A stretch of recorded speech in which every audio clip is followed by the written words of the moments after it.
and basketball. And the basketball world. So I'm glad to be here, and I hope we have a good conversation. Please ask questions. This is what we're here for. Yeah, everything else we will try to answer. You want me to pause so you can translate, right? Yes, that would be very good. Thank you. Beni davet ettiğiniz için çok teşekkür ederim. Burada olmaktan mutluluk duydum. Bütün sorulara cevap vermeye çalışacağım. Başlayabiliriz. Okay, so my name is Kostas Chatzichristos. I'm from Greece, and right now, in the past 8 years, I've been working with Coach Itoudis at CSKA Moscow as the head of performance here at CSKA, meaning that I'm responsible for anything that has to do with player performance, starting from nutrition, rest, obviously training, consulting with coach, and integrating the medical staff in the rehabilitation process. Koç Kostas son 8 yıldır CSKA Moskova'da çalışıyor Koç Itoudis ile beraber. Kendisinin takımda yaptığı görev doğal olarak oyuncuların güç ve kondisyon seviyelerini geliştirmek, takımın medikal staffıyla sürekli iletişimde olarak oyuncuları performans olarak en iyi seviyede tutabilmek ve aynı zamanda Koç Itoudis'le de beraber bu işi yürütüyorlar. Yeah, before that, I was mostly working in basketball all my life. I was in a Greek team named Panionios for 7 years. I was in Olympiakos Piraeus for 1 year, and before that, I was at the University of Georgia in the United States after my studies. So I've been in basketball most of my life. Bütün hayatım boyunca basketbolun içinde oldum. Üniversitede Amerika'da, Georgia'da, daha sonra 7-8 sezon boyunca Yunanistan'da Panionios takımında ve son olarak da Olympiakos'ta görev almış. Yeah, and during my time in these teams, I also trained a lot of people, a lot of athletes on the side, which led me to open my own facility in Athens. It's called Performance 22. Which was a great experience because it gave me the opportunity to work with a lot of different populations instead of only elite athletes. We had kids, we had people with injuries, we had all kinds of cases, and that made me a lot better coach. Yalnız daha da gelişmemi sağlayan olay bu çalıştırdığım takımların dışında Yunanistan'da kendi stüdyosunda sadece profesyonel atletlerle değil, daha geniş bir yelpazeden değişik sporcularla çalışması olmuş ve ona çok katkısı olduğunu söylüyor. Yeah, and that just to go into the conversation, I think this is really important to understand for especially younger coaches that I know everybody's dreaming of working with professionals and in the NBA or in the highest level, but really where you get better is when you coach. So in these elite teams, we have 15 athletes, we train them an hour or 2 a day, and that's it. But if you work with like the guys in your own facility, or if you're engaged with many teams, then you get your chance to coach. So you get a lot of hours of experience, and that is very, very important. Bu işte kendinizi geliştirmek ve tecrübe sahibi olabilmek için koça göre sadece özellikle genç koçların hayalini kurduğu EuroLeague ya da NBA ya da profesyonel takım çalıştırmak değil de ne kadar çok kişiyle beraber çalışabilirseniz o kadar iyi olduğunu düşünüyor ve sizi daha çok geliştirdiğini düşünüyor. Özellikle genç oyuncular ve çok üst seviye olmayan sporcular da buna dahil. Yeah, and that's it for me for my short intro. We can start our conversation. Şimdi sohbetimize başlayabiliriz.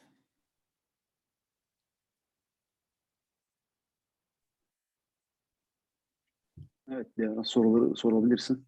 Sen önce Türkçe söyleyecek misin? Ben direkt Yok, hani sen direkt İngilizce söyle o şekilde. En son sadece sen Türkçe'ye çevirirsin hani cevabı. O şekilde yapalım. Okay, coach. So the first question is, what do you emphasize during your preseason training? Well, that is a very big question. Obviously, actually, it's a very big answer to this question because there's a lot of things that go into this preseason planning. Yes. Ben koça sezon öncesi antrenmanlarında nelere özen gösterirsiniz diye sordum. Kendisi de bunun çok büyük bir konu olduğunu, dolayısıyla cevabında da çeşitli spesifik şeylere şu an değineceğini söyledi. Yes, coach. There's too many variables in terms of basketball and also the physical development. And one of the biggest problems and mistakes that I see happening is that people are trying to do everything in those, 6 to 8 weeks. So we have to make priorities. Okay. Sezon öncesi yapılan antrenmanlardaki yapılan en büyük hatadan bahsetti öncelikli olarak. O da 7-8 hafta içerisinde oyunculara birçok şeyin aynı anda verilmeye çalıştığı. Okay, so the goal of the preseason is to prepare the athlete to sustain, to be able to do, let's say, more intensive training for the upcoming months. Preseason'ın en öncelikli hedefi sporcuyu önümüzde gelecek olan aylar için en yoğun seviyeye hazırlamaktır. Okay, so that's the general goal. Bu genel hedefimiz bu. The goal is the preseason cannot make an athlete be great in May or in April. Okay, it's too far away. Preseason herhangi bir sporcuyu Nisan ya da Mayıs ayında aniden mükemmel hale getirmeyecektir. Okay, but it needs to prepare the athlete to be able to train much higher intensity very soon. Ama sporcuyu çok yakın bir zaman dilimi içerisinde çok yoğun bir tempoya hazırlamak hedefimiz.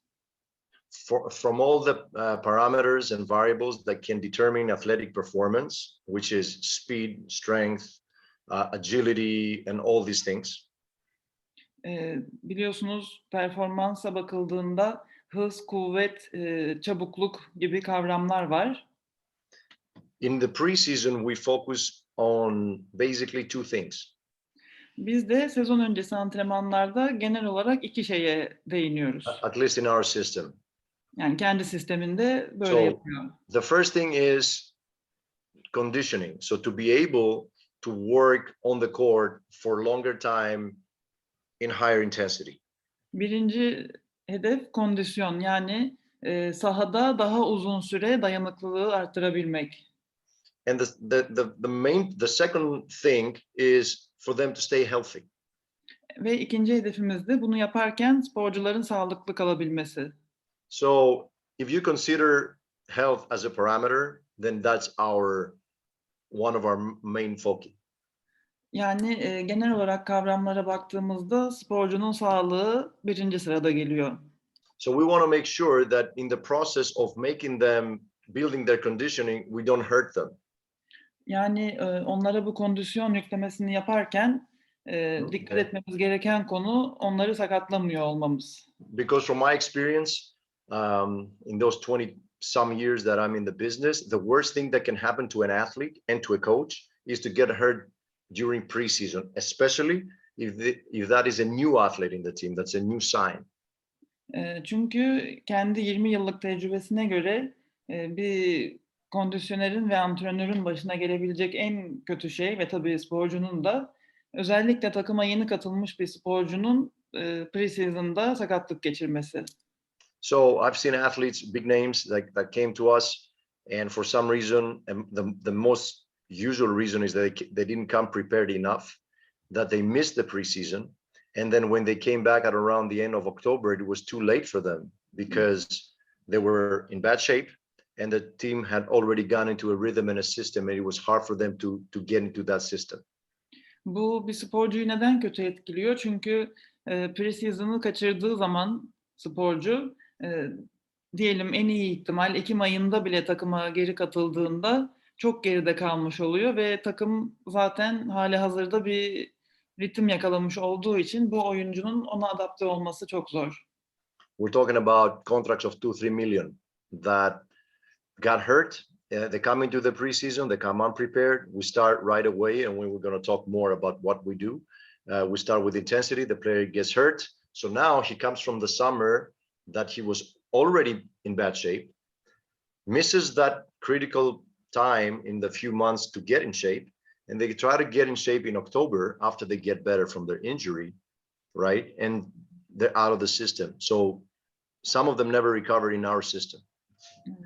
Buradaki konu çok yüksek kontratlara sahip olan oyunculardan da bahsediyor şu anda. Orada eğer sporcu takıma hazır bir şekilde katılmazsa ve bu yüklemeden dolayı bir sakatlık geçirdiğinde daha sonra takıma katıldığında bile takımın seviyesine ulaşamamış olduğu için büyük sıkıntı yaratabiliyor.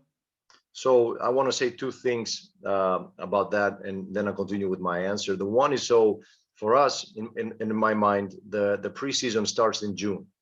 Okay, so we call the off season early preseason, just so people don't get confused that off season is about resting and playing some tennis and just working out a little bit. The preseason starts a few days after the season ends. Koç burada şunu söylüyor. Ona göre preseason başladığı zaman Haziran'dır. Yani bir oyuncunun sezonu bittikten sonra off season olarak adlandırdığımız dönemde orada bile aktif kalması gerekir. Hani çeşitli diğer aktiviteler yaparak ve Haziran ayında aslında preseason onun için başlıyor olması gerekiyor. In our system, we ask our players to come to the training camp. If we can put a number, 85%, 90% ready.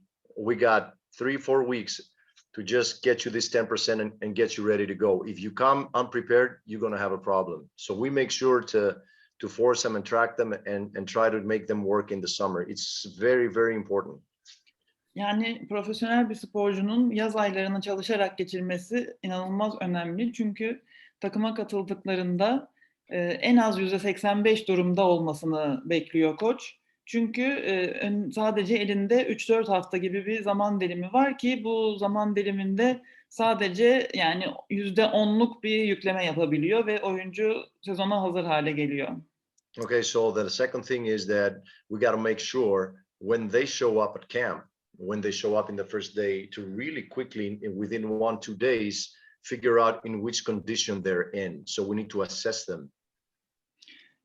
Burada takım antrenmanları başladığında birinci günde yaptığı şey oyuncunun ne durumda takıma katıldığını ölçmek, gerekli testleri yapmak ve seviyesini tespit etmek.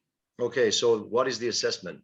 You can check and test 1,000 things, especially nowadays with the technology. You can do whatever you want. We keep it very simple. Our main goal for preseason testing is to figure out, how hard can we push you? And if there's any danger to get hurt. So we will do, let's say, a conditioning test. We do the yo-yo 2 test, and we body fat you.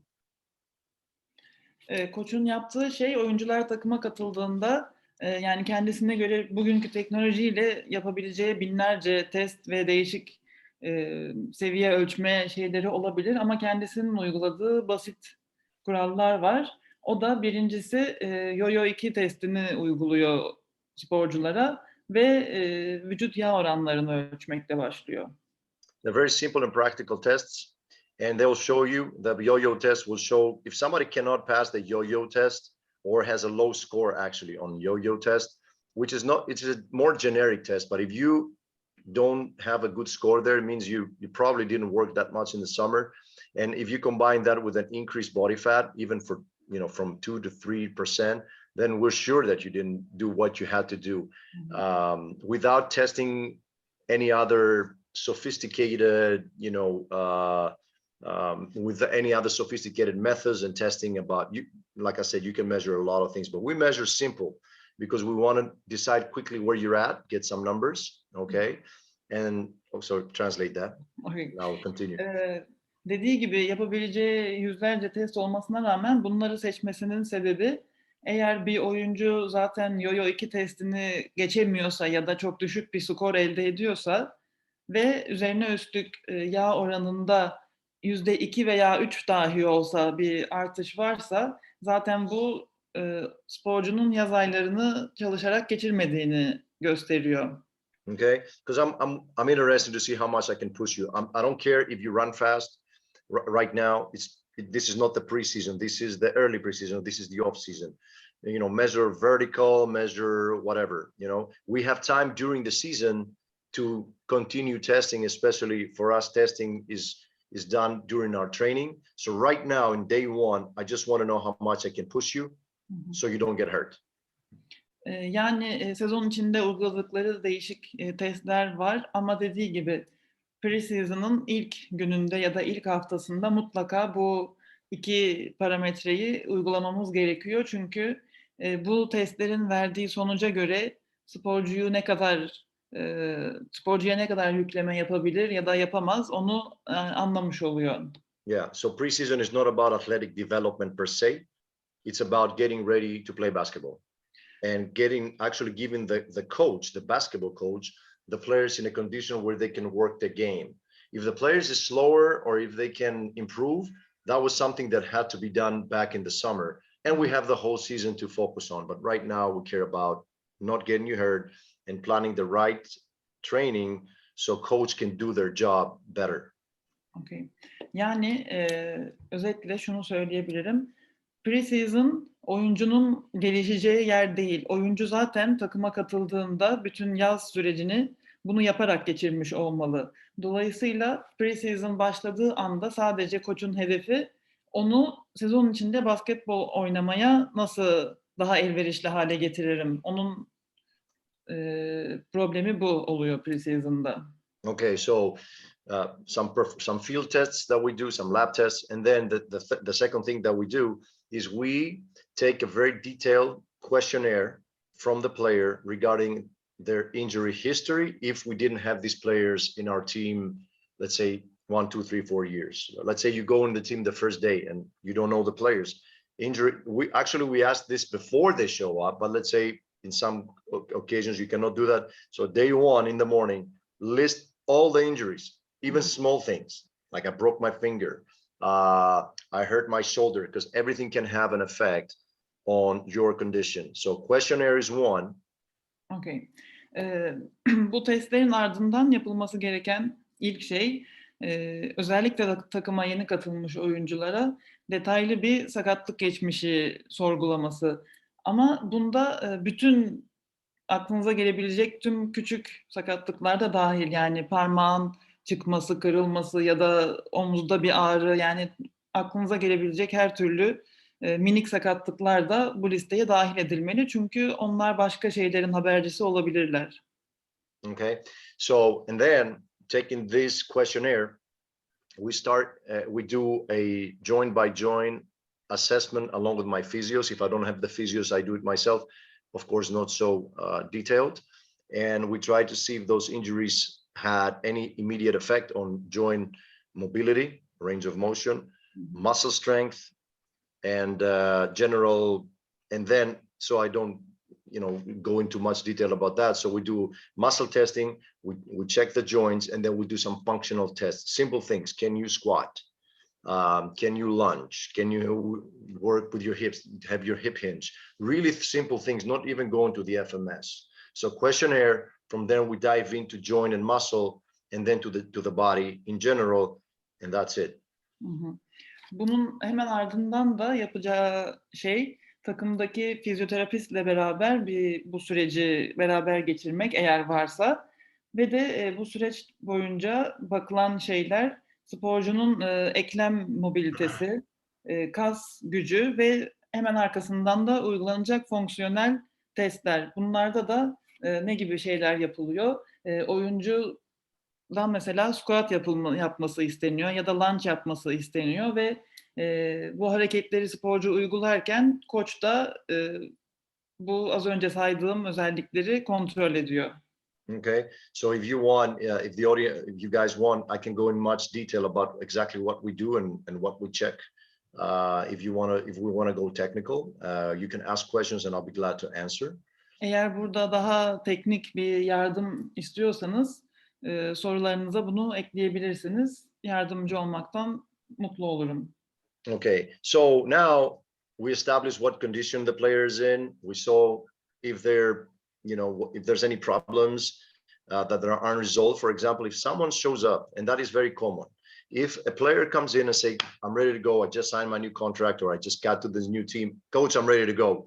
And I'll tell them, okay, take off your shoes. Let's see your ankle and your feet. And I see the ankle is a little bit swollen. And you ask, hey, what's up with that? Oh, I twisted it a month ago, but it's fine. And the ankle is still swollen a little bit, not a lot. I can play through it. And that is a huge red flag for me. So there's a problem that if I start loading you in preseason, you're probably going to get hurt. So that's what I'm saying, that it's nothing sophisticated. Just looking at somebody and getting those little details is important.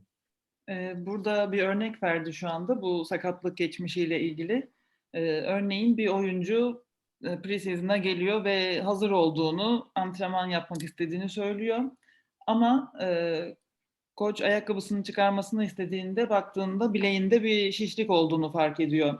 Ama oyuncuya sorarsanız hani birkaç ay önce bileği burkulduğunu, önemli değil, geçti şimdi gibi bir cevap verebilir. Ama burada koçun görevi onu mutlaka notlarına dahil etmesi. Çünkü o ayak bileğiyle herhangi bir yükleme yaptığında şimdi olmasa bile önümüzdeki süreçte bir problem yaratabileceğini düşünüyor.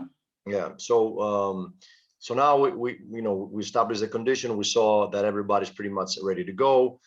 If there's problems, we will solve them. If somebody's not ready, we'll tell coach, hey, listen, we need to be careful. That is never a good thing, especially with my coach.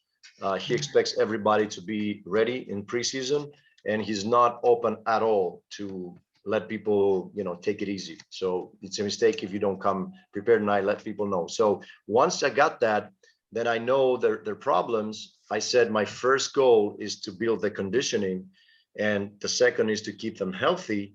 So now how am I going to keep them healthy?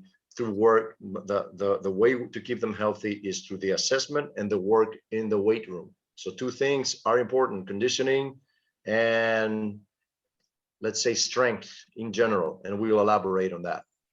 Okay. Demin bahsettiğimiz gibi ilk hedefimiz kondisyondu. İkinci hedefimiz oyuncuları sağlıklı tutmaktı. Şimdi sağlıklı tutmak hakkında neler yaptığını bizimle paylaştı. Şimdi de güç ve kuvvet anlamında nasıl uygulamalar yaptığını bize anlatacak.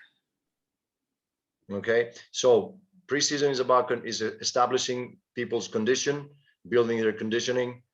Strength is huge because it's going to help people get healthy and also get it in better shape to tolerate the game. We don't do speed training. We don't do agility training, isolated. We don't do plyometrics, none of that. So it's all focused on being healthy, getting stronger. Now in the weight room, translate that and I'll elaborate a little bit. Sorry. Şimdi söylediğine göre preseason'ın ilk başında kesinlikle sadece kuvvet odaklı çalışmalara odaklanıyor. Yani hız, agility ya da plyometrics tarzı çalışmalar çok fazla programda yer almıyor. Yes, coach. Okay, so a lot of people are saying, yeah, coach, doing mobility and stability work. And I deliberately didn't say that because this is part of this is dependent on individual needs. So some people want more stability, or some people don't need mobility because they're hypermobile. So I assess them and I individualize the program, and we'll talk about that if you want in detail. Burada daha çok önem gösterdiği konu oyuncuların mobilizasyon ve stabilizasyon durumları. Ama tüm oyunculara hani aynı programı uygulamak da mümkün değil. Çünkü bazı oyuncular zaten çok yüksek derecede mobil olabiliyorlar. Onların daha çok stabilite çalışmaya ihtiyaçları olabiliyor. Onu da çeşitli testler uygulayarak saptayıp ona göre oyuncuları yönlendiriyor. Okay, yeah. So that is for this question. I went around a lot, but so strength conditioning, strength, and being able to run, so coach can practice. That's the number one thing. Yani genel olarak aslında hedefimiz oyuncuların koşacak halde olmaları ki basketbol antrenörü onlara istediğini yaptırma imkanı bulabilsin. Yani ilk sorumuzun cevabını özetlersek bunlar var. We can move on to the next. Okay. Our next question is, Do you use the court or do you prefer to be outdoor for the pre-season conditioning training? Yeah. As much as I love the outdoors, and I'm a big fan of the mountains and everything myself. From my first day that I coached a team, that was back in 2001, everything was done on the court in preseason, right? It's on the court, using a variety of movements, using the ball or not using the ball. And I'm a big fan of staying on the court, and I'll explain why. Okay. Koç 2001'den beri çalıştırdığı takımlarda her ne kadar kendisi kişisel olarak dışarıda olmayı ve dağda antrenman yapmayı sevse de basketbol takımlarına sahada antrenman yaptırmayı toplu veya topsuz drillerle daha çok tercih ediyor. Şimdi sebebini açıklayacak. Okay, and it goes along with what I said before in the previous question, that I think the preseason is not the preparatory period that we always thought it is. Bunun da birinci sebebi pre-season'ın genel olarak herkesin gördüğü şekilde koçun pre-season'a yaklaşımının daha farklı olması. Yeah, it's more of a fine tuning period. It's more of getting you a little bit higher so you can get in playing shape. So it has to be more specific in terms of the methods that we use. It must be more specific to basketball. Kullanacağımız metotlar daha fazla basketbola odaklı olmalı. Çünkü daha önceki soruda söylediği gibi pre-season amacı oyuncuyu geliştirmek değil, basketbol oynamasını sağlamak. Okay, so if you work on the court, first of all, you're on the surface that you are playing. Eğer sahada antrenman yapılırsa bu oyuncu için daha elverişli olabilir. Çünkü basketbol oynadığı zeminde antrenman yapmış oluyor. You train in the distances that you will actually play. Ve maçta ya da antrenmanda kat ettiği mesafeleri antrenmanda kat etmiş oluyor. And it allows to build exercises and drills that will mimic what you're going to use in the game. Ve aynı maçta yaşanabilecek şeyleri, enstantaneleri antrenmanda yapmış oluyor. In terms of movement, so changing direction, sliding, jumping. Hız ve yön değiştirme, sıçrama gibi konuları sahada yapmayı tercih ediyor. And also in terms of your physiology, the aerobic, the anaerobic system and all that.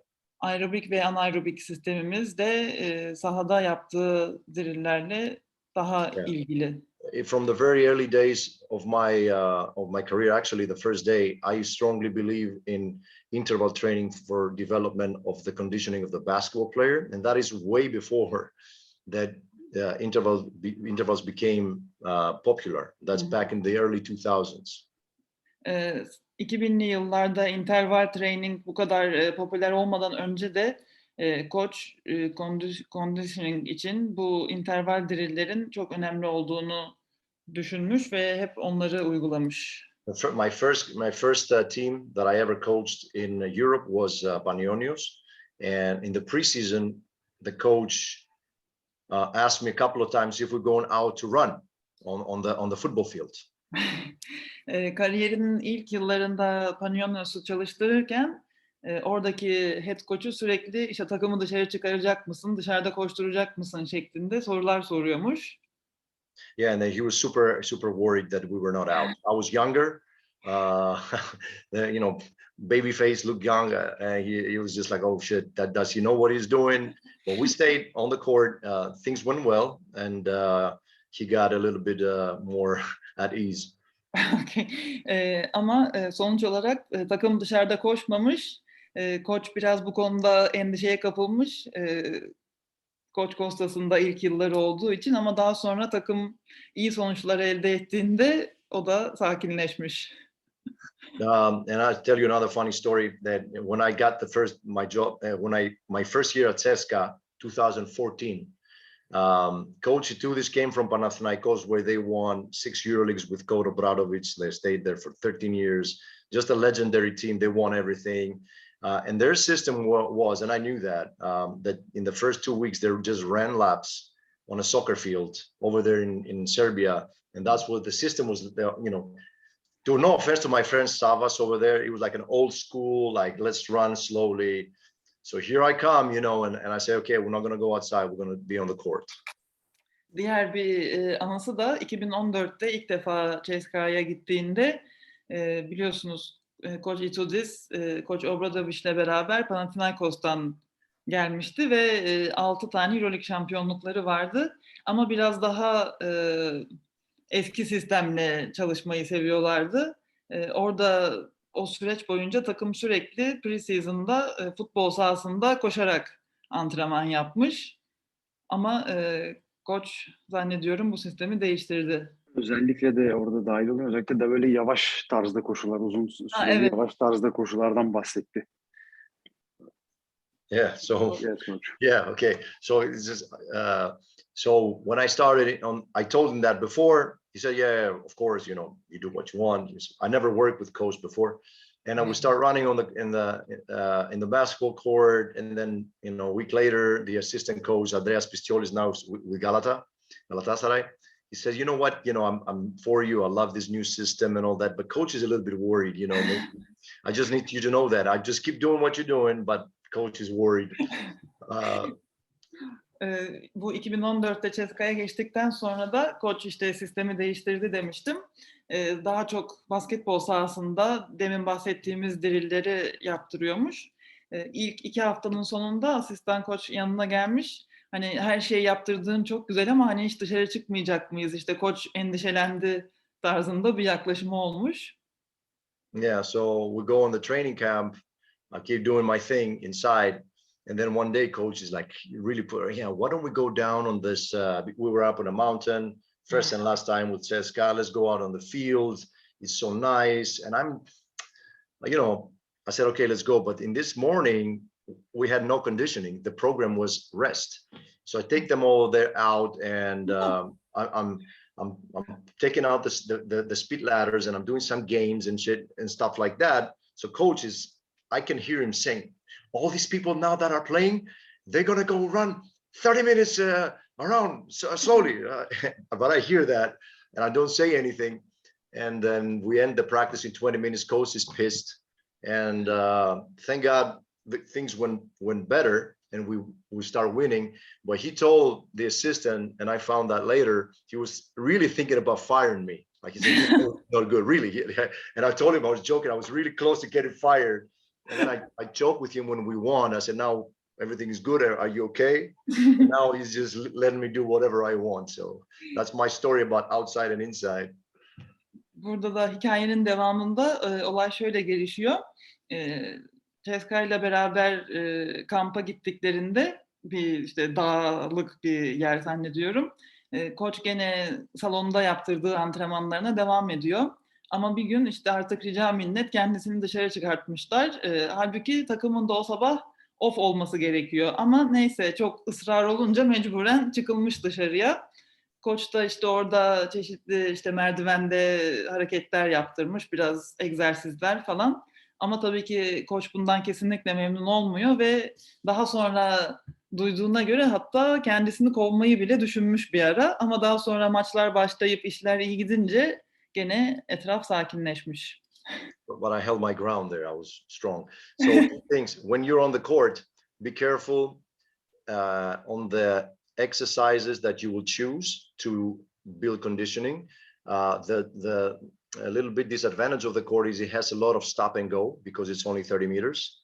So if there's too many changes of direction in one practice, and then you run also basketball practice, then it might be too much on the neuromuscular system. So this is the thing that you have to be careful on if you work on the court.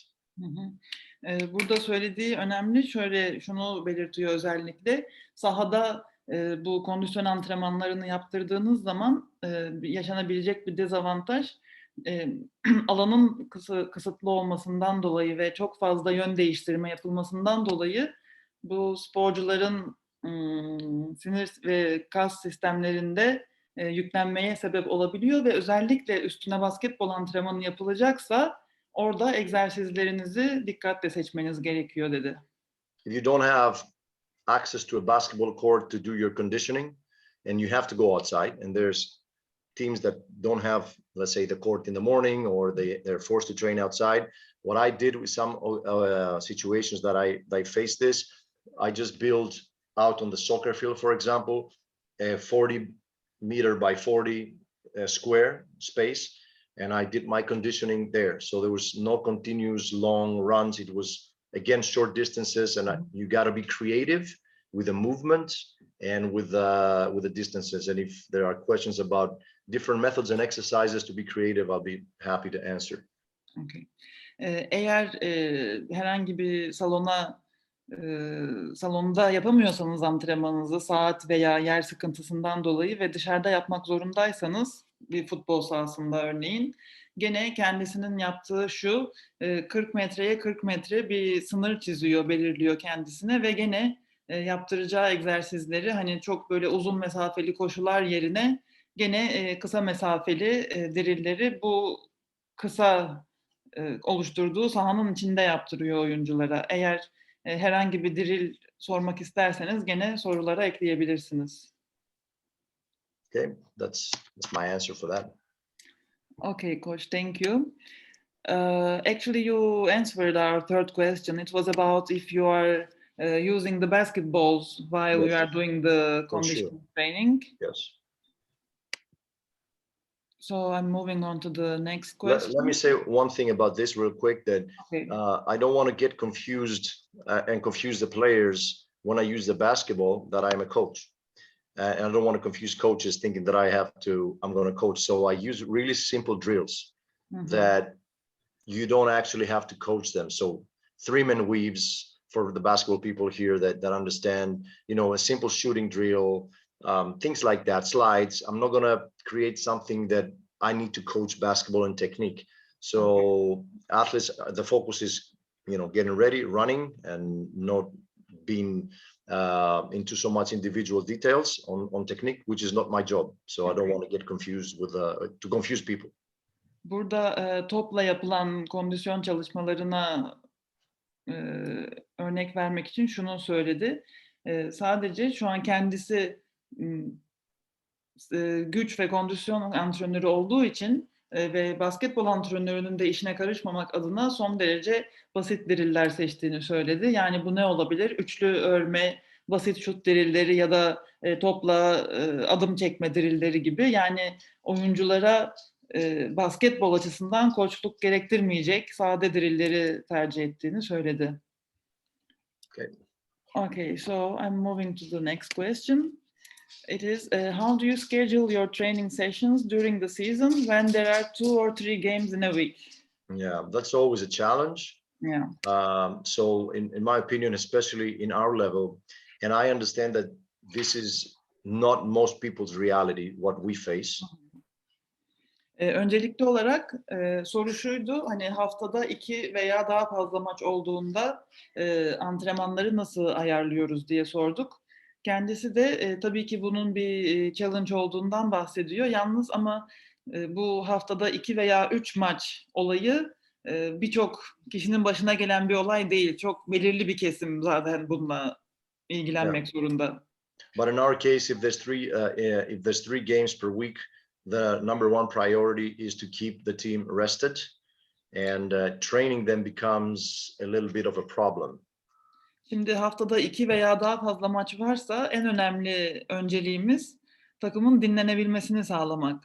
Şimdi bunu yaparken de bir yandan da takıma antrenman yaptırmak zor olabilir. With 2 games per week, you can easily plan 2 strength training sessions and 2 hard practices on top of the 2 hard games. So 4 out of 7 days can be of good intensity. Okay. Hafta 7 gün, bu 7 günün 4 gününü biz yüksek seviyede antrenman yaparak geçirebiliriz. Bunun 2 günü maç, yani bize geriye 2 gün daha takıma ağır tempoda antrenman yaptırma şansı veriyor. The key in terms of planning is efficiency, to be able to do more in less time. İlk hedefimiz bunu yaparken zamanı verimli kullanabilmek ve daha kısa zamanda daha verimli antrenman yapmayı sağlamak. So what I mean, and I'm fortunate that I can have a really good cooperation with Coach to this, is that, you know, just do everything that is absolutely necessary to prepare the upcoming game and prepare our team in terms of tactics. Hı hı. Antrenmanda yapılan en genel şey doğal olarak bir sonraki maçınıza hazırlanmak üzere gerekli olan şeyleri uygulamak ve taktik çalışmak. So eliminate all drills and exercises and nice things that we all learned, and try to keep everything in terms of time is about 1 hour and 15 minutes in our system. Bunu yaparken including my warm-up. Okay.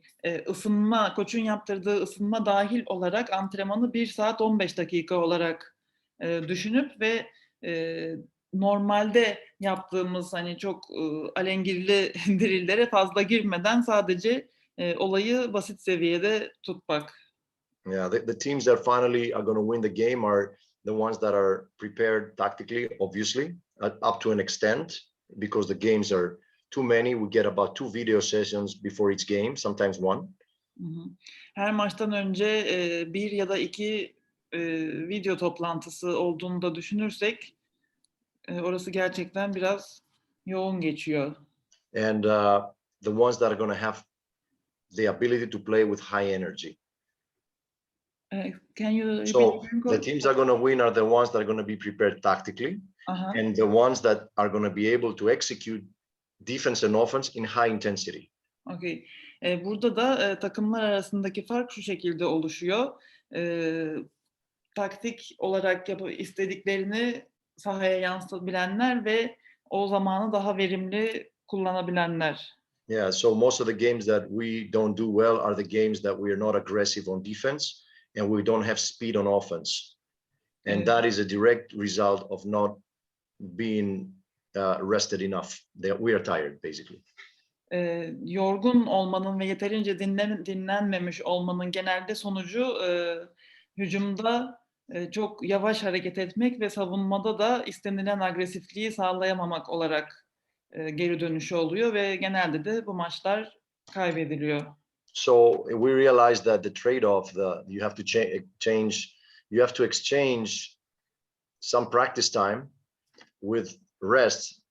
Okay, so do less, practice less, so guys or girls, if it's a women's team, are rested in the game. And coaches are not comfortable with that, especially in Europe, because we're all used to training a lot.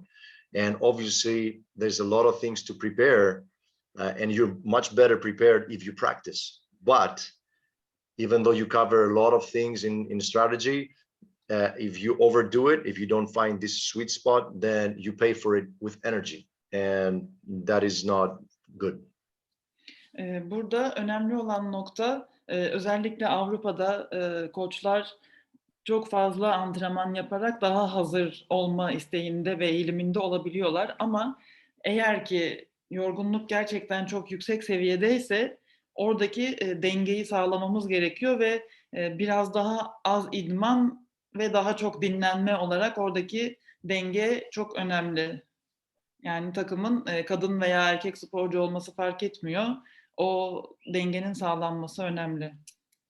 On the 3 games per week schedule that we have, we try to have at least, you know, if we have time, let's say 2 days before a game, we will run a hour 10 minutes practice. The rest of the practices are pretty much walkthrough for the players that played the minutes.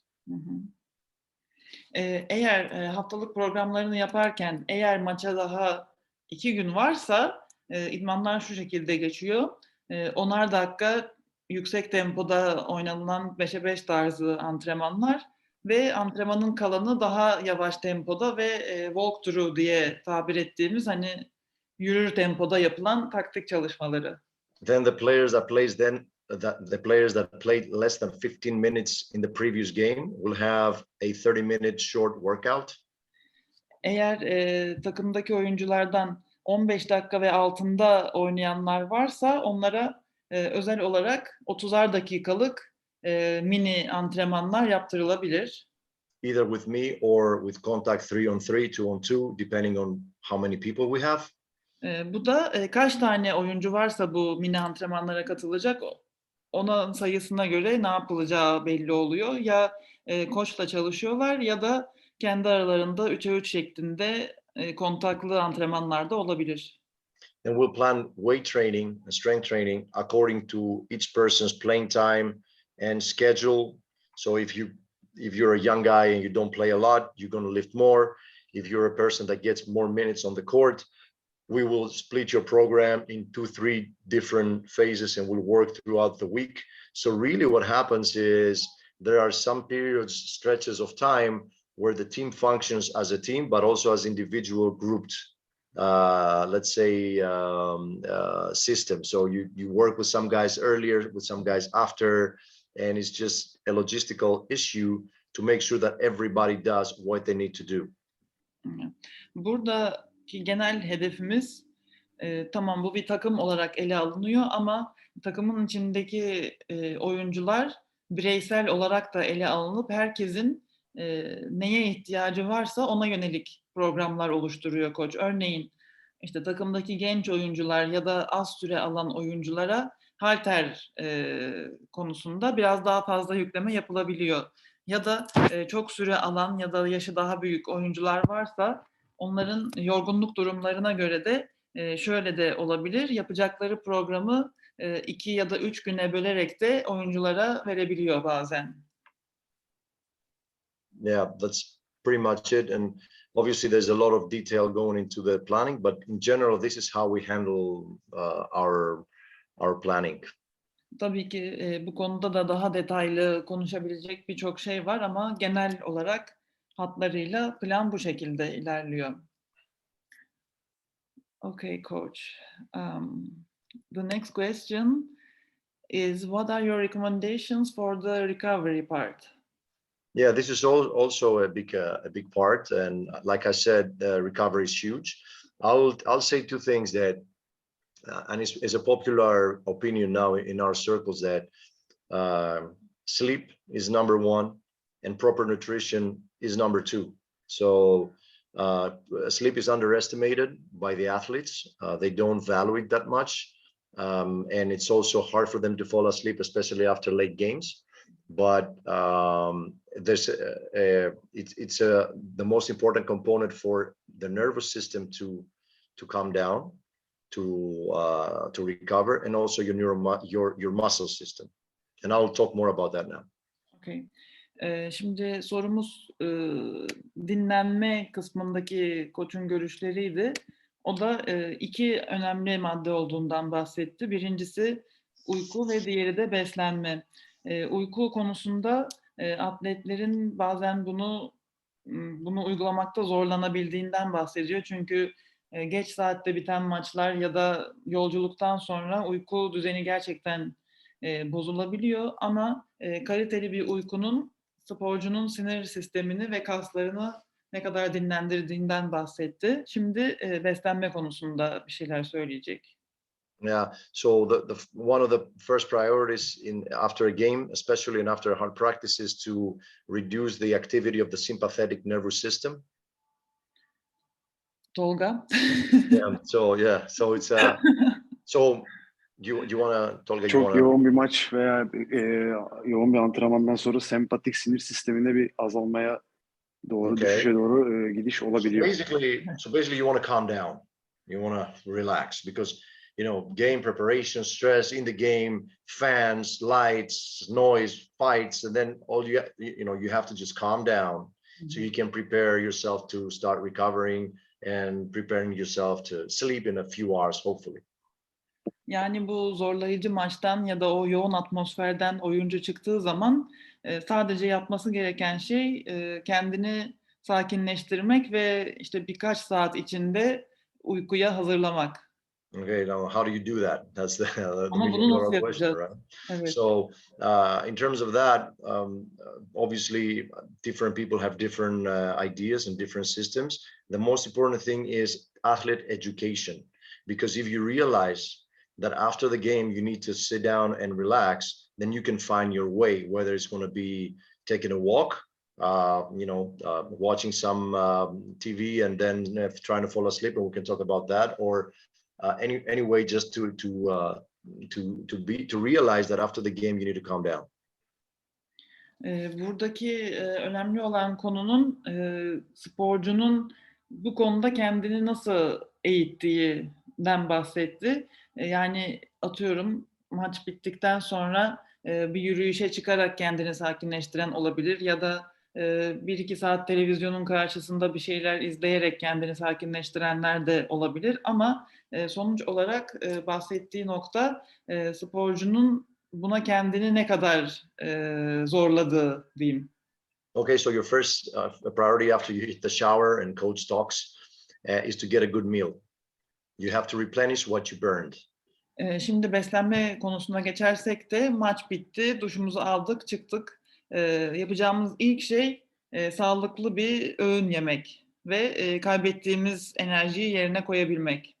So after our games, our away games, especially when we are on the road and the game finishes at around 10, sometimes much later if you play in Spain, that the game's always late. Özellikle deplasmanlarda ve gece geç saatlerde biten maçlardan sonra bu işi nasıl çözüyoruz? Şimdi onu anlatacak bize. Okay, so we always have in the bus a bag with sandwiches, bananas, chocolate, and food that they can immediately consume before they have a full meal, which is probably going to be in the plane in the next 2 hours. So we don't even wait those 2 hours. Genellikle uçak yolculuğu yapıldığı için uçağa ulaşana kadar geçen sürede zaten otobüste sandviç, meyve, çikolata ya da herhangi bir şey, yani onların aç kalmaması adına ana yemeğe ulaşana kadar yiyecekleri diğer yemeğin olmasından bahsetti. Of course, if the airport has McDonald's, that's where they're going, and we let them. Ama tabii ki bazı oyuncular McDonald's'a da gitmek isteyebiliyorlar. Onlara da izin veriyoruz. Yeah. So I talked about player education because we're at CSKA, and this year what we did, we had full meals after the game. So we ordered from the hotel pasta with meat and salad. So the first meal was a proper meal, but I understand that not everybody can do that. So I talked about player education because if you're, let's say, in a lower league team that you don't have the budget to do that, you got to tell your athletes, make sure they have something to eat after the game, like a sandwich, a banana. Don't wait till the travel stop with a bus, or you got to replenish your food. Şimdi tabii ki burada Euroleague seviyesinden bahsediyoruz ama koçun uyardığı nokta şu, daha değişikliklerde veya daha alt seviye kulüplerde bu tür olanakların olmadığı yerlerde de oyuncularınızı maç sonrasında yiyebilecekleri küçük bir şey olması için uyarabilirsiniz. Yani ana yemeğe ulaşana kadar maç bitiminde mutlaka bir sandviç ya da bir meyve yemenin öneminden bahsediyor. Okay, sleep. Now you ate your meal. Now, if your next choice is to hit the club and start having a few drinks, I understand everybody did that played basketball. After the game, you just want to have fun, but you're going to pay for it the next day. If you have a game in a couple of days, then there's no way to recover the fatigue from the game and loss of sleep, and also drinking. Ya. Şimdi burada şöyle bir durum da var tabii. Bazı oyuncular bu gece geç saatte biten maçlardan sonra dışarıya çıkma isteği de olabiliyor. Eğlenme, bir iki içki içme ya da klaba gitme gibi. Ama burada da demin bahsettiği gibi oyuncunun kendini eğitmesi önemli ve çünkü özellikle 1-2 gün içinde bir tane daha maç olacaksa burada uykunun öneminden bahsediyor tekrar ama tabii ki sonuçta oyuncuya kalmış. Okay, even if you sleep the next day until 12, it's not the same. Çünkü geceyi çok geç saatte bitirdikten sonra ertesi gün öğlene kadar bile uyusanız o uykunun aynı olmadığından bahsediyor. The human body has been evolved or created in whatever every one of us believes to sleep when it's dark out, and it's actually something called the circadian circle. Tolga, if you want to help with that. So we're made to wake up and sleep in certain hours, and it has to be dark outside, and the quality of your sleep is highly affected if you miss those windows. Şimdi buradaki vücut saatimizden bahsediyor koç. Yani insan vücudu dışarıda karanlık olduğunda uyumaya odaklı aslında ve biz bu döngüyü bozduğumuzda Sirkadiyen ritim dengesi bozulduğu zaman evet, burada problem bize vereceği olabileceğinden zarardan bahsediyoruz. bahsediyor. Yani oradaki döngüyü bozduğumuz anda sizin dinlenme zamanınızdan çalmış oluyorsunuz. Okay, so this is in terms of darkness, drinks. I know a lot of people that want to drink to fall asleep. We have to keep in mind that the alcohol is one of the strongest inhibitors of REM sleep. So it's one of the deep phases of sleep. So alcohol doesn't let you go into this deep sleep. Aha. And that's why sometimes some of us that drink a little bit more at night, then you wake, yes, you sleep, but you don't sleep with good quality. And this is also a problem that a lot of sleeping pills have. So if someone is having sleep problems, then they need to talk to a sleep expert and not start taking stuff or drinking. Okay. Burada bahsettiği şey koçun aynı zamanda alkol kullandığınızda da REM uykusu dediğimiz bu derin uykuya geçiş ihtimaliniz daha azalıyor. Yani süre olarak o 8-10 saat ya da her neyse onu uyusanız bile derin uykuda olmadığınız için vücut tam anlamıyla dinlenmeye geçmemiş oluyor. Özellikle Bu aynı alkolün bunu engellediğini daha Evet, çok uyuyorsunuz ama alkol alkolün bunu özellikle aldığınızda. engellediğini bu derin uykunun onu söylemek Aynen. istedim. Aynı şekilde son zamanlarda daha popüler olmaya başlayan bu uyku ilacı tarzı supplement'larda da aynı sıkıntı olduğundan bahsetti. O da aynı alkol gibi. Evet, zaman olarak uykuda geçiriyorsunuz ama derin uykuya vücudunuz geçmediği için dinlenmemiş oluyorsunuz. Okay, there's a great book that summarizes a lot of that stuff, and it's simple to read. It's called Why We Sleep by Why we Matthew. sleep? Why We Sleep, Aha. and it's by Matthew Walker. It's written in a simple way, so it can be read by everybody. I highly recommend it to athletes and to coaches because athletes will not listen to us, say, yeah, whatever, I'm going out. But you listen to some other people that actually live through that, and that is pretty powerful book. Bu uyku hakkında bir kitap önerisi geldi koçtan. Matthew Walker adlı yazarın Why We Sleep adlı kitabını öneriyor. Çünkü orada daha detaylı şekilde incelendiğini bu konunun söyledi. Yeah. So we can go on and on about sleep, but this is one of the most important points. And also now for the other modalities, because I'm sure people want to know about cryosauna, about cold baths, about all these modalities. The research has not been conclusive if they actually work. Şimdi daha değişik alternatif dinlenme çeşitleri olan bu kriyo tarzı ya da işte buz banyosu tarzı şeylerden bahsedecek biraz koç. Ve bunların ne kadar işe yaradığından tartışacağız. It looks that most of these modalities affect the nervous system more than the tissues. Affects the nervous system? And affects the nervous system, so it has an effect on the nervous system. Most of it is soothing, like calming effect, rather than removing something from the muscles. Let's say the byproducts of metabolism. Let's say the things that make you sore. So it's mostly on the nervous system rather than on the tissue level. Okay.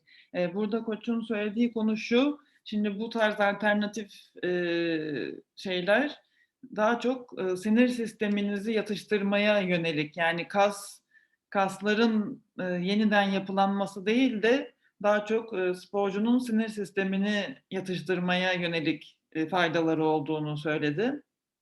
Massage is I think the most effective techniques that can be used because it helps with byproduct removal. It helps with the lubrication of the tissues, and it also has a soothing effect. Touch has a very powerful effect on the body. Ama bunun dışında masaj çok geleneksel bir yöntem olmasına rağmen kaslarda biriken, Tolga sen daha iyi bilirsin adını, işte istenmeyen şeylerin atılmasına yönelik faydasından bahsetti. Belirli şeylerden evet. Laktik Evet. asit. Hah, Laktik asit ve o tarz biriken kreatin kinaz laktik asit sisteminin toparlanmasına yönelik masaj. Orada evet, daha eski bir uygulama olsa da en etkililerden biridir. evet. Şeklinde söyledi. Okay. So I tell my athletes, whatever works for you, you can do it. If you feel better after it, go ahead and do it.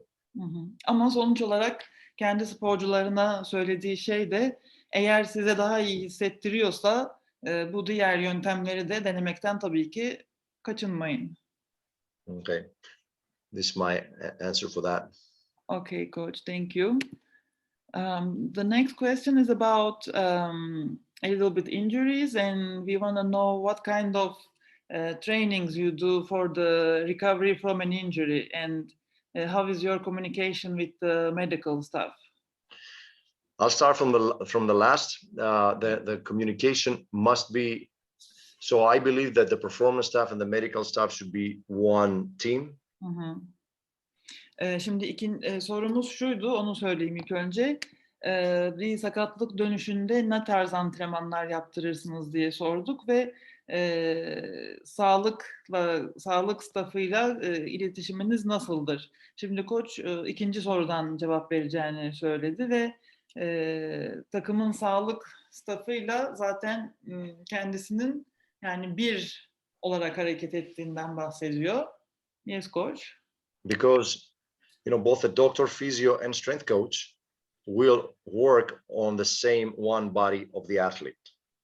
So they must be in the same page what everyone does to this athlete. Şimdi takımın doktorunun, fizyoterapistinin ve kondisyonerinin tam olarak aynı çizgide ilerlemesi gerekiyor. Yani hepsinin bir olarak hareket edip oyuncuyu o şekilde hazırlamaları gerekiyor. One of the biggest problems in football and in basketball, globally in all levels, is that these three specialties don't talk to each other as much as they should. Ama en çok karşılaşılan sorunlardan biri hem basketbolda ve futbolda bu üçünün yani doktor, fizyoterapist ve kondisyonerin iletişimlerinin düşük olması. Probably because all three disciplines, all these three professions, spend long years in studying their profession. Doctors the most. Bunun genelde en temel sebebi de bu üç dalın da kendi alanlarında çok uzun yıllar boyunca çalışmış olmaları. Yeah, they're obviously focused. Their let's say their area is super important, and they're really good at what they do. So everybody gets a little bit defensive because they are important. The doctor is important. The physio is important. The strength coach is important, and they don't want to join their worlds and work together. Ve buna bağlı olarak da her üç kişinin de kendi alanının en önemli olduğuna inanıyor olması doğal olarak aynı sayfada buluşamamaları. Okay, so the person that pays for it is the athlete, and then the coach. No, the person that pays for it for this lack of communication is the athlete, and then the coach, because they don't have the athlete. Bunun sonucu olarak da en fazla etkilenen kişi sporcu oluyor ve ikinci olarak da antrenör oluyor. Çünkü sporcuları sağlıklı olmamış oluyor. Yeah. So one of the main thing is to try to get into the physiotherapist world. The physiotherapist must come to the strength and conditioning world, and the doctor must understand everyone, because rehabilitation is a continuum. So it starts from the injury, which is the doctor, which needs to make a good diagnosis. Then the physio takes over. So the doctor needs to know something about physiotherapy, and the physio needs to know about the medical stuff. Şimdi rehabilitasyon uzun bir süreç. İlk başta herkesin doktora kulak vermesi gerekiyor. Fizyoterapistin doktorla iletişim kurup sporcuyu hazırlaması, daha sağlıklı hale getirmesi gerekiyor. Ve bunun sonucunda kondisyonerin de diğer ikisiyle birden aynı sayfada buluşup sporcunun geri dönüşünü hazırlaması gerekiyor. Okay, so and the strength coach must understand the physiotherapist, because we're not physios. and the physiotherapist needs to understand exercise, and that is the biggest gap that exists. So physios don't know good exercise, and strength coaches don't understand the therapy part of it. So there's always a fight in between there. And I believe that exercise is something that must be used very early in the rehabilitation process. And basically rehabilitation is based on exercise, should be based on exercise. Şimdi koçun düşüncesi, genelde buradaki en büyük sürtüşme fizyoterapist ve kondisyoner arasındaki boşluktan oluşuyor. Çünkü genelde fizyoterapistler bir kondisyoner kadar egzersizlere hakim olmayabiliyorlar. Kondisyonerler de bazen fizyoterapistin bilgisine sahip olmayabiliyor.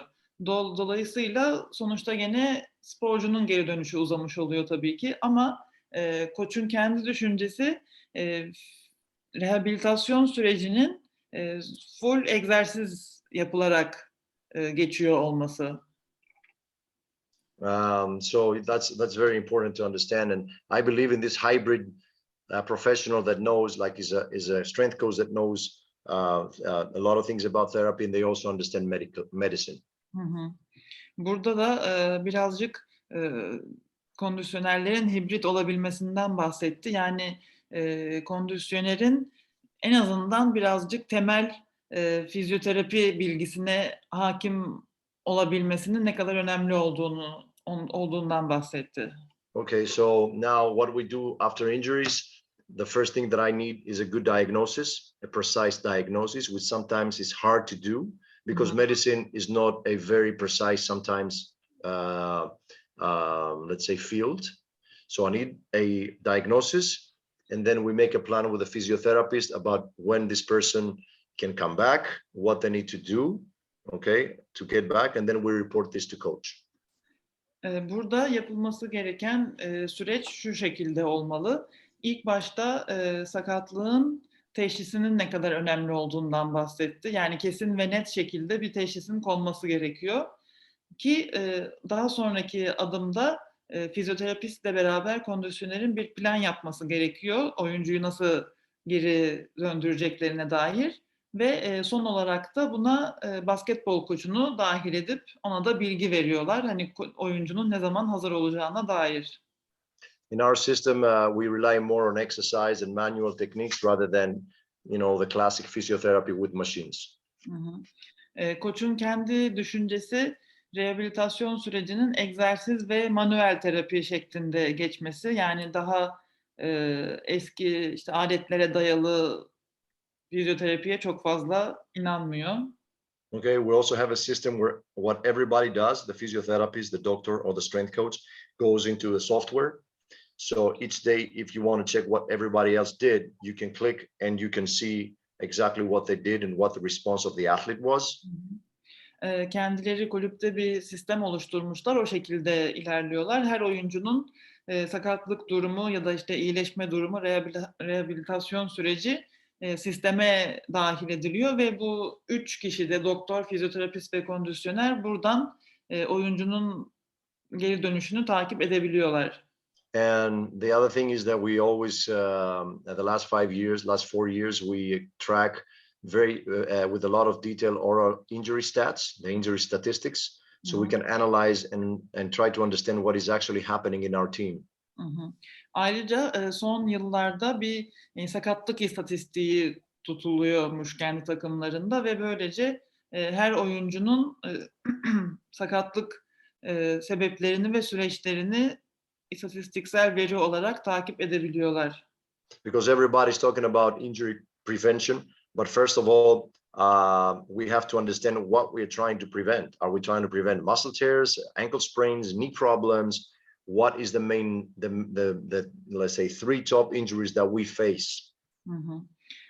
Son zamanlarda herkesin sakatlık önleme çabasından bahsediyor ama bu sakatlık önlemeyi ele alabilmek için öncelikle oyuncunun ne tarz sakatlıklar geçirdiğini de takip etmemiz gerekiyor. Yeah. So if we now talking about what we do about injury prevention, we have to break down each injury separately. So I think that this general approach is probably cover this question. If somebody has questions, that we can answer them in particular. Burada sakatlıkları da gruplarına ayırarak incelemenin daha faydalı olabileceğini söyledi. Bu konuda sorusu olan varsa onu da yazabilir diye ekledi. Okay, coach. The next question is about younger athletes and children. So how do you plan strength training for children and young athletes? The last 8 years, I didn't have the chance to work with young athletes because I'm here with CSKA. But before that, I was fortunate to work with a lot of them. Bu son 8 yılda ne yazık ki genç sporcular ya da çocuk sporcularla çalışma şansı olmamış ama onun öncesinde uzun süre geçirmiş onlarla beraber. Okay, so the number one thing is you have to respect their age. Bulundukları yaşa saygı duymalıyız. Öncelikle ilk adım bu. They can start engaging in some organized strength training anywhere from 10 or 11, 12 years old, depending on their maturation, how mature they are physically. Are we talking for boys or girls? Both. Okay. Hem kız hem erkek çocuklarının 10-12 yaş aralığında vücut olgunluklarına da dayalı olarak aslında kuvvet eğitimine başlayabileceklerinden söz etti. We have to respect their schedule, so they start early, 1 or 2 times a week, 30, 40 minutes, 45 minutes, and only if they have space in their schedule. Burada da çocukların kendi programlarına da saygı göstermemiz gerektiğini söylüyor ve genelde haftada 1 ya da 2 gün 30-40 dakika olacak şekilde onlarla beraber bu tarz çalışmalara başlayabilirsiniz. Especially in Greece, parents want to load the kids like they're professionals from that age. They go to school, they learn a second language, they go to the basketball practice, they learn a musical organ, they do all things that they want to squeeze in two times. Let's work for 45 minutes. The kid is dead. So we have to respect their schedule. Bazen veliler şu hataya düşebiliyorlar. Çocukların zaten okulu, işte kursu ya da ikinci bir lisan öğrenme kursu falan filan böyle değişik programları zaten dolu olabiliyor. Ama bazen anne babalar üzerine bir de bu tarz antrenmanları çocuklarına yüklemek istiyorlar. Bu aslında bir hata olduğundan bahsetti. Eğer programları müsaitse dediğimiz gibi haftada 1-2 kez şeklinde bu antrenmanlar uygulanabilir. First thing we teach, we focus on is teaching movement, which means running technique, jumping and landing technique, and sliding technique. Bu antrenmanlarda da aslında ele alınması gereken en önemli şey birincisi koşu tekniği, sıçrama tekniği. What was the third coach? Running, jumping, and sliding, like and defensive sliding. slides. Üçüncüsü de sliding dediğimiz bu adım çekme Kayma adımı basketbolda antrenmanları. kayma Evet, adımı şeklinde. kayma adımlarını çocuğa göstermek. Body control, body posture is very important to teach them kind of like what is a proper posture, get away from this, kyphotic, this curved position that most kids, tall kids are in. Genellikle özellikle uzun boylu çocukların sıkıntısı olan öne doğru Kifotik duruş. Evet, onu düzeltmek çok önemli ve postür çalışmaları yapılabilir. And build basic strength through very basic movements and exercises so we can support their growth and also improve them gradually and very slowly as athletes. So we start with basic strength exercises like squats, learning how to do push-ups, how to control the joint of the shoulder, the joint of the knee and hip, being aware of that, learning and then getting stronger. Nasıl squat yapılacağını veya nasıl şınav çekileceğini, işte omuz ve bacak pozisyonlarını çocuğa göstererek bu tarz antrenmanlara başlayabilirsiniz. Yeah. So like I said, as the kids grow older, training becomes more intensive. And the goal that I always told the parents is to prepare. When they asked me, should I start that early? I said, yes, start them, because when they are mature enough at the age of 15, 16, depending of when people mature, then they're going to have covered all the basics, and that's when they're going to start training really hard. So don't lose that time between 12 and 14 to develop. Yes.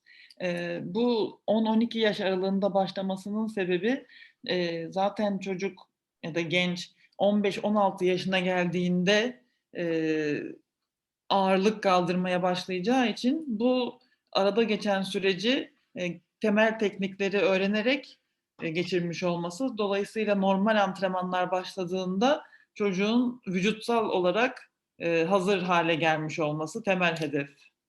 Okay, so parents ask if the kids are going to stay short. No, they're not. We know that. We are professionals. But there are a lot of bad, let's say, there's a lot of bad influence out there from social media of kids trying to train like adults, and that is a mistake. Tabii ki çocuklara yetişkin antrenmanı yaptırmak çok büyük bir hata olur, ama bir yandan da bu tarz temel seviye antrenmanların çocukların boyunu uzatmayacağı, kısa kalacağı şeklinde görüşlerin de tamamen yanlış olduğunu söyledi. Okay, so from the age 15-16 you can start introducing heavier lifts, start teaching Olympic lifting, increase the intensity only when the athletes know and have worked with their proper technique. Okay. And the other very important thing is progression. So you go from every step. In let's say you progress in short steps. You don't go from doing body weight push-ups to benching 60 kilos. Yes. There's a lot of in-between things. So 16 years old, 15, start increasing intensity, teaching more complex lifts. They already know the technique and progress. 15-16 yaşına gelene kadar sadece teknik çalışmanın öneminden bahsediyor ve her şeyin adım adım ilerlemesinden bahsetti. Yani çocuğa bir anda sadece şınav çekerken birdenbire 60 kilo bench press'in altına sokamazsınız tabii ki. Her gün bir adım atılması gerekiyor. Ama eğer teknik tamamen öğrenilmişse çocuk tarafından 15-16 yaşından sonra adım adım kilolar biraz ağırlaştırılarak olimpik hareketlere de başlanabilir. So yeah, progression is obviously very important, and we are looking for the long-term development. Yeah, parents and athletes want to be great at the age of 16, at the age of 17. We have to understand that it takes a long time to reach your athletic potential. Genellikle düşülen hata çocuklar ve aileleri tarafından 16-17 yaşlarında vücudunun çok iyi duruma gelmesini beklemek. Ama çünkü bunu beklemek yanlış olur. Dediğimiz gibi adım adım ilerlemesi gereken bir süreç ve çok uzun yıllara yayılması gereken bir süreç. Okay, so I started my answer by saying respect their age and the condition of their body. So be careful with this jumping. Let's call it plyometrics. They're not all plyometrics, but let's call them plyometrics. Be careful on how much you load them. Make sure they know the right technique of landing before you load that. So big part of the coaches that work with these ages is to be teachers and not be performance coaches only. Burada diğer değindiği nokta da şu. Özellikle işte demin sıçrama tekniklerinden bahsetmiştik. Bizim plyometrik diye adlandırdığımız antrenmanları yaparken en önemli nokta çocuğun landing, yani düşme tekniğini de düşüş tekniği, düşme fazla yere konma gerekiyor ve yani orası çok özellikle altını çizdi. Ya ve şunu ekledi özellikle, hani biz sadece antrenör değiliz, onlar için öğretmeniz o yaşlarda. Öğretmen, evet. O şekilde de ekledi. Okay, so we'll go on to the next question maybe. Yes. The next question is about what do you think about the basketball specific strength training? Yeah, this is a big topic. Obviously, every sport has its own characteristics in terms of duration, in terms of movement. For example, basketball has a lot of jumps from one leg, two legs, slides, change a lot of changes of direction, stopping and going? Şimdi her spor dalının kendine özgü gerektirdiği hareketler var. Bu bir gerçek. Basketbolda da işte tek ayak üzerinde düşme pozisyonları ya da sıçrama, slide'lar, yön değiştirme, hız değiştirme gibi şeyler çok fazla. Now, how you train for that? How do you prepare an athlete to train for that in the weight room? It's debatable. It doesn't mean that you have to do what you do on the court in the weight room. Ama bu aynı zamanda bu da demek değil ki sahada yaptığınız şeyi halter salonunda da yapmanız gerek değil tam olarak.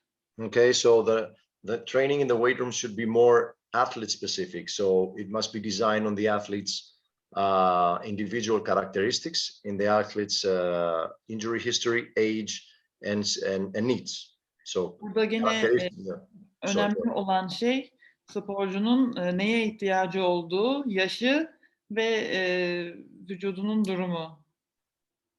Okay, so sport specific training for me is identifying, the strength requirements, how fast the athletes must generate force, and that is also a continuum. It's not one thing. So, for example, you need maximal strength because every time you're under the basket and you just grab a rebound and you land it and you made a fake, and now you have to jump after the fake. So your initial speed is almost zero, and from zero you have to go and reach out on the hoop, dunk the ball, or go as high as you can. So now maximal strength in this initial movement is very important. Or if you stop and then you want to accelerate, the first few milliseconds of your movement rely on maximal strength. Okay, so a lot of coaches say, why do I need maximal strength? We're not bodybuilders. Yeah, we're not, but we need to be strong enough to initiate movement, for example. Burada özellikle anlatmaya çalıştığı nokta kuvvet ve maksimal kuvvetin önemiydi. Birçok kişi hani biz bodybuilder değiliz, neden maksimum kuvvet çalışacağız şeklinde buna yaklaşabiliyor. Ama verdiği örnek şöyleydi. Diyelim işte bütün gücünüzü kullanarak sıçrayıp rebound'u aldınız. İşte fake'i attıktan sonra tekrar maksimum kuvvetinizi kullanarak çıkıp topu bitirmeniz gerekiyor. O konuda orada vücudunuzun tek ihtiyacı olan şey maksimal kuvvetiniz. Dolayısıyla onun da ne kadar önemli olduğunu vurguladı. Okay, so you need maximal strength, then you need to generate a lot of strength very fast. For example, when you're sprinting, you have to hit the ground very fast many times. So it's not maximal strength, but you still need a lot of strength. And obviously you need to move your feet very fast to cover short distances. So you need to generate force in all kinds of speed. So you have to identify what's major in basketball. Joint angles is important. Where are the basketball stances? So that is specific. That's for me is basketball specific or sport specific training, and not so much generating the movements. So nobody's gonna ask you to shoot the ball with a 5 kilo medicine ball. That's not sport specific training. But learning how to slide and learning how to load the body with some resistance in this direction is sport specific training, and you have to adjust it to the athlete's individual needs, injury history, and all that. So it's this sport specific thing started way back when athletes were doing either track and field or working in the gym as bodybuilders, and some people or power lifters or Olympic lifters, and they said, okay, sport specific has changes of direction, has so many characteristics, but really we have to boil it down to specific things like I mentioned. I see. Şimdi şöyle özetleyebilirim burada bahsettiğini.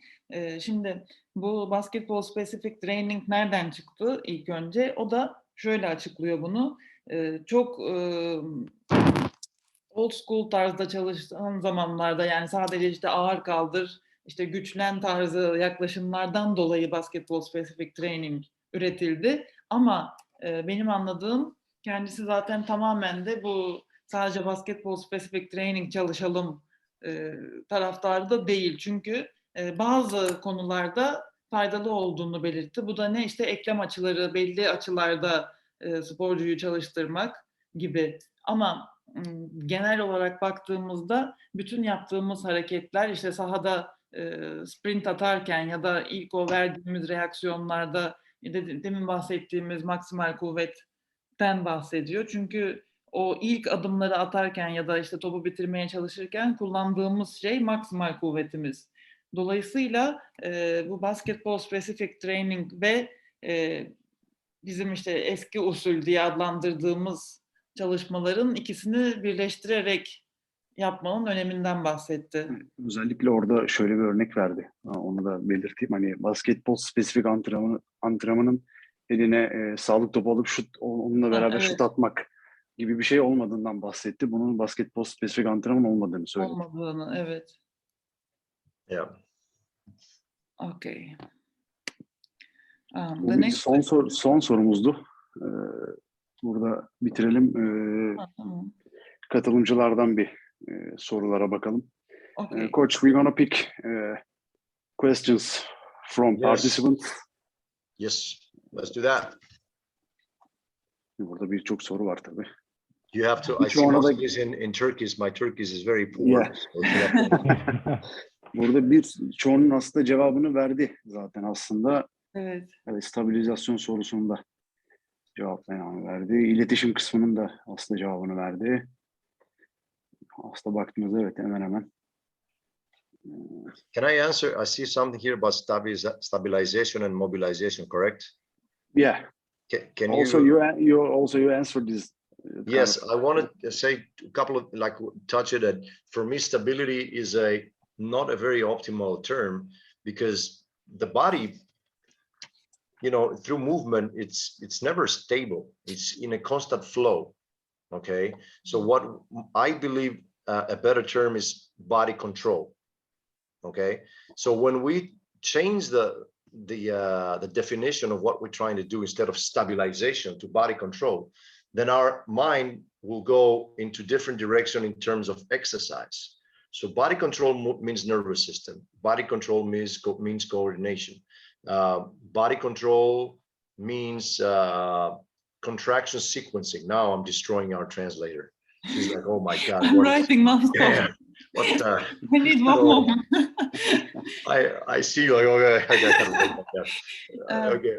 So you start going to a different process of I need to control my body in every split second that I move, through every movement, using the ground and standing up. So now this is a different idea of stabilization. Nothing in the body is super stable. It's under constant movement. Yes, it needs to be stable at 1 second, but the next split second it changes position. We just got to make sure that it's under control. Now you go. Vurgulamak istediği olay şu. Biz herkes bunu stabilization olarak adlandırıyoruz ama bu stabilizasyon aslında nedir? Koç'a göre bu daha çok bir vücut kontrol mekanizması ve koordinasyon olarak bunu adlandırdı. Çünkü özellikle basketbol oynarken stabil durmuyor hiç kimse. Vücudumuz anlık küçük anlar olarak stabil olma ihtiyacı var. Ama aynı zamanda bir akışın içerisinde bu gerçekleşiyor. And also on mobility, everybody wants to do mobility, but some people don't need mobility because they're super mobile. Other athletes need mobility on one joint because that's stiff because of for example, injury. And some other athletes are not just too flexible. They're not mobile. The joints are not too. Actually, it's a little different concept, flexibility, but don't try to make everybody super flexible if they're not by nature. Sometimes it's counterproductive. Okay. Mobility konusunda da işte esneklikten bahsetti. Bazı sporcular doğuştan ne yazık ki fazla esnek olmayabiliyorlar. Bu tarz sporcuları belli bir noktadan sonra çok fazla zorlamamak gerekiyor. Çünkü bunun tam tersi etki yaratabildiğinden de bahsetti. Bazı sporcuların mobility egzersizlerine hiç ihtiyacı yok. Çünkü zaten gayet mobiller. Bazı oyuncuların da belli eklemlerde problemleri olabildiği için sadece o noktalara yönelik mobility egzersiz ihtiyaçları olabildiğinden bahsetti. Okay, so the fact that sometimes stiffness of a joint or a muscle tendon unit, stiffness is an asset, is good. Okay, So some of the most explosive athletes are stiff because when they hit the ground, they bounce right back. Çoğumuzun hani kötü bir şey gibi algıladığı kas ve vücut sertliğinden bahsediyor. Bu bazen bazı sporcularda aslında iyi bir özellik olabilir çünkü son derece patlayıcı kuvvet yüksek olan sporcularda çok yaşanan bir durum. Kas sertliği olabiliyormuş.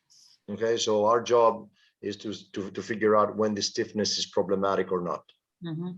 Burada koça düşen görev bu sertliğin ne zaman sporcuya zarar verebileceğinin dengesini ayarlayabilmek. Okay, that's what I wanted to say about those two things. Okay. Another question, coach. Yes. As a strength and conditioning coach, what kind of observation do you make about the players in the matches during the game also? Usually I'm too busy yelling at the referees, get too emotional. I say whatever I did during training. Don't bother me. Let me. So during the game, mainly from experience and working with these guys all these years, I try to see who reached that point where they are not performing well because they're tired, obviously. So basically, I see who's overly tired, and some guys are too proud to ask for a sub, or they're too conscious they want to stay in the game. But I make sure to tell coach, and I've told coach this is basically the only thing I can tell him. This and how many fouls the players have. This is kind of my job. I just got it from nowhere. I just yell, "Hey, this guy got 3 fouls." But I'm allowed to go to coach and say, "Coach, this guy's tired." I never say sub him. I just say, "Hey, Just warning." I think Nico or Shred or whoever is tired, and it's just up to him if he wants to sub or not sub. But this is basically what I'm looking at. I'm looking at people not moving in the right way, in the way they're used to be moving because of some pain they are having at that moment and they didn't say. And I make sure in the timeouts to go and very, very discreetly, very quietly ask if everything is okay. Because I don't want the coach to see there is a problem, maybe sub him or the thinks he cannot play. And if there is a problem, then I make sure to go to coach and say, "Hey, listen, this guy has a problem. We might consider leaving him out, or this guy's out." So this is actually the worst moment in the game when I have to go to coach and say, "This guy's out. He's injured." So during the game, that is very bad. So. Yeah. Şöyle çevireyim. Burada Tolga'nın sorduğu soru şuydu.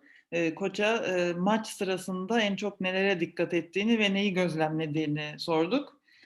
Cevap olarak da birincisi oyuncuların yorgunluk durumlarını gözlemlemeye çalıştığını söyledi. Eğer özellikle çok fazla yorgunluk belirtisi gösteren bir oyuncu varsa bunu koça ilettiğini söyledi ama asla işte X oyuncuyu çıkar gibi değil de sadece işte X oyuncunun yorgun gözüktüğünü iletiyor koça. Diğer gözlemlediği konu da şu, eğer bir oyuncu olması gerektiği gibi koşamıyor ya da sahada duramıyorsa fiziksel bir sıkıntıdan dolayı bunu gözlemlediğini belirtti. Yani bir sakatlık olma riskine karşı koç da oyuncuyla iletişim kurabildiği ilk anda bir molada vesaire oyuncuyla iletişime geçip iyi olup olmadığını sorarak bu olası bir sakatlık riskinin önüne geçmeye çalıştığını anlattı. Coach, that's it. Thank you for this seminar. Yeah, thank you guys for Can I ask something? Organization. One question, coach. Can I ask something? Sure. I have to do it in English, obviously. So I'm getting the chance because you said about the players being tired and how important it is like to have them fresh. So, and I'm asking this like from my point of view as a head coach. Dev, you want to translate or like you want to finish the question and after? Question and I will translate. Okay. So my question is this: like most of the times when we have 2 games, my players they're telling me that they're very tired, so I have to give an extra off. So based on your experience, what is the best? What is the ideal here? Like to give an actually off and we're not going to step on the court? Should we do like a walkthrough of the scouting? Should we do like a recovery section with our trainer? And if, in my opinion, this is the best. Most of the times, they're asking me to play volleyball or like football, and of course I say no. And not too tired.